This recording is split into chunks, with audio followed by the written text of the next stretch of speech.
What do you think is the reason that people are afraid? Are they afraid of losing? Is that the bottom line? They're afraid they're going to lose money? Do you think they're just afraid they're going to screw it up in some way?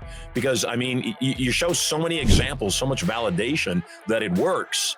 If after showing all that validation that it works, what could possibly be the reason people would still remain stuck? I think there's two things that come to my head initially. One, most of us don't trust ourselves. That's where I was. I surely didn't trust myself. When I met you, I still didn't trust myself. I had hundreds of deals of validation, but I didn't fully trust myself. Not that I wouldn't do the right thing. I knew I had a heart to help others, but I didn't trust my competence. So I think that's a huge portion. And the other part of that is, I don't know, I often say, I don't know if anyone is actually lazy.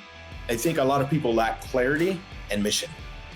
And if we have clarity on that mission and purpose, it becomes not always easy, but much easier to take leaps of faith, because we know that I knew the only thing that truly helped me live my mission and purpose at the level that I was called to was to take a leap. And I had invested before and it had worked out. I'd invested before in other programs and they hadn't worked out. Except I knew you, I'd seen you from a distance. And so I had trust not only in you, but you got me to begin to trust myself. So I think that is lack of clarity is what that comes down to. Because once we get clarity, we go, okay, wait a minute, I need to get here. I realize my mission and purpose is to help millions of people live a better life. And when I see that mission, that's a huge mission. And I know that I couldn't do that where I was. And so this may be the avenue that gets me one step closer to that mission. And it becomes much less scary when you have clarity of mission, when you have clarity of vision. When people become inner circle members, they also become affiliates for our programs. And obviously you've sent a lot of people to our programs. And I've seen the same thing. And what you just said I thought was key. They don't trust themselves. They believe in the process, they believe in the instructor, they believe in the content, but they don't trust themselves. They say, yeah, it worked for everybody else, but it doesn't work for me. And I know, reality is created by validation.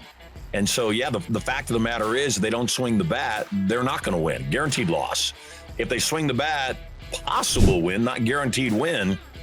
Yet the more they swing the bat, the better they get. My son Maximus is on a Little League team, and he's been playing Little League, I think, for 3 years now.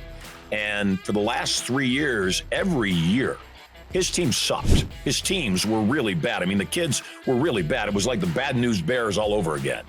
And this year, he's on a brand new team, and the team is actually really good. In fact, they just had their first game, and they won the game 8-2. And I really don't think that my son won 10% of the games that he was playing last couple seasons, except he came back and he started smiling after his first game. And I said, what's going on? He said, Dad, it feels so good to finally have a good team. And I was thinking about that as it applies to other people.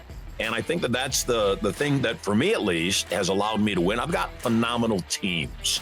I've got producer Tom Golly in the studio. I've got Anthony Escamilla, my executive assistant, who's screening calls on here. I've got Luke, who's also opening up opportunity. Kevin Fletcher. I've got this amazing team, Monsi and her team. And for me, I don't have to have all the answers if my team has answers.